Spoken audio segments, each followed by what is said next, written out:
राम झूल रहे अपनी उमंग में, सिया जी के संग में ना। राम झूल रहे अपनी उमंग में, सिया जी के संग में ना।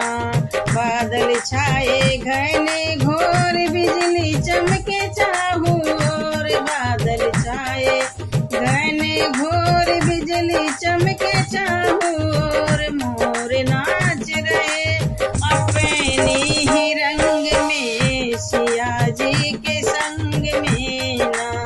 मोर नाच रहे अपने ही तरंग में, सिया जी के संग में ना।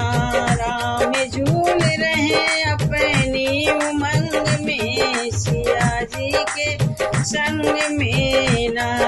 सारे अवध किनारे गाँव कजरी मल्हार, सारे अवध किनारे गाँव कजरी मल्हार। ढोल बाज रही अपने ही रंग में, सिया जी के संग में ना। ढोल बाज रही अपने ही रंग में, सिया जी के संग में ना।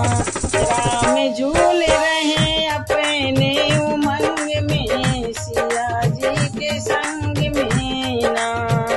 देखो सरजू के तीर झूले सिया रघुवीर, देखो सरजू के तीर